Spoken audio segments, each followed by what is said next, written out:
चलिए खबरों में आगे बढ़ते बताते चले स्पेशल रिपोर्ट में कि गजा के युद्ध को 200 से ज्यादा दिन हो चुके हैं और अब बड़ी खबर यह है कि इस युद्ध में चीन कूद पड़ा है। चीन के आने से सबसे बड़ा खतरा इजराइल पर मंडराने लगा है।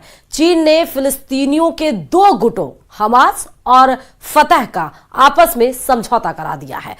इस बड़ी डील के बाद अब गजा से लेकर तेल अवीव तक इजराइल को डबल अटैक की वार्निंग मिली है। देखिए रिपोर्ट।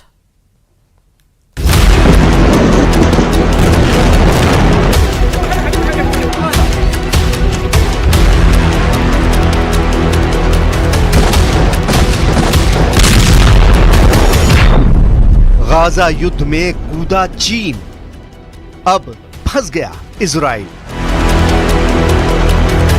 200 दिन की जंग के बाद इजराइल के लिए गाजा युद्ध एक बार फिर नासूर बनता जा रहा है। हालात ये हो गए हैं कि अभी तक गाजा पट्टी को पूरी तरह से कब्जे का प्लान पूरा भी नहीं हुआ है और इधर गाजा से सटे रफा में इजरायली सेना ने बहुत बड़ा ऑपरेशन शुरू कर दिया है। पिछले 15 दिनों के अंदर इजरायली सेना ने रफा में 2 जबरदस्त और बेहद खूनी हमले किए हैं, जिससे सबसे ज्यादा फिलिस्तीनी महिलाएं और बच्चे मारे गए हैं।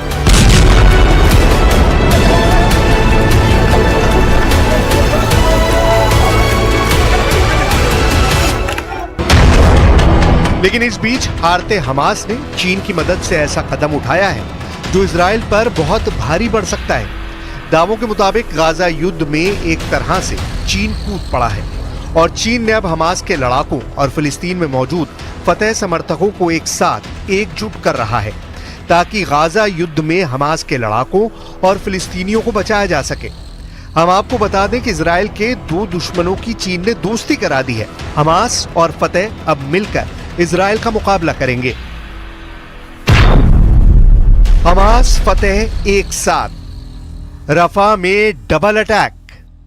应中方邀请，巴勒斯坦民族解放运动和伊斯兰抵抗组织代表日前来京磋商，就推进巴内部和解、深入坦诚对话。 हम आपको बता दें कि फिलिस्तीन में 2 गुट हैं जो फिलिस्तीनियों के हक के लिए जंग कर रहे हैं। ये हैं फिलिस्तीनी समूह फतह और हमास। फिलिस्तीनी समूह फतह और हमास लगभग 2 दशक से एक दूसरे के कट्टर दुश्मन रहे हैं, लेकिन अब चीन ने इजराइल के खिलाफ फिलिस्तीनी समूह फतह और हमास को एक साथ ला दिया है। दोनों को इजराइल के खिलाफ एकजुट कर दिया है। चीनी विदेश मंत्रालय के प्रवक्ता लिन जियान का दावा है कि फिलिस्तीनियों की खातिर फतह और हमास ने दुश्मनी भुलाकर एक दूसरे से हाथ मिला लिया है ताकि इजराइल के हमलों का मुकाबला गाजा और रफा में किया जा सके।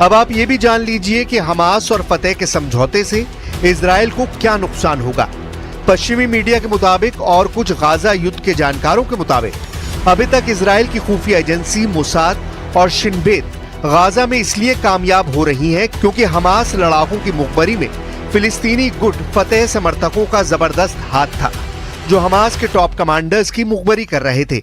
लेकिन समझौता हो जाने के बाद अब हमास और फतह समर्थक मिलकर इजरायली सेना पर हमला करेंगे क्योंकि रफा में इजराइल ने हमले बहुत तेज कर दिए हैं।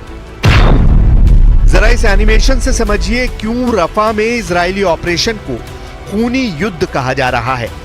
गाजा पट्टी के दक्षिणी शहर रफा में इजराइल बड़ा ऑपरेशन करने जा रहा है जिसकी वजह से 23 लाख की आबादी वाले इस इलाके में भयानक खून खराबा होगा। यहाँ हमास के लड़ाकों से ज्यादा आम इंसान मारे जाएंगे। 15 दिन के अंदर इजराइल की आईडीएफ ने रफा में भीषण हमले किए हैं जिसमें लगभग 50 के करीब फिलिस्तीनी मारे गए हैं। अब रफा में दुनिया वो खूनी मंजर देखने जा रही है जिसकी कल्पना करना भी मुश्किल है। चीन बेशक हमास और फतह के बीच समझौता करा चुका हो, लेकिन जमीन पर चल रही जंग में इजराइल को हराना जरा भी आसान नहीं है। गाजा पट्टी में 35,000 से ज्यादा फिलिस्तीनी मारे जा चुके हैं।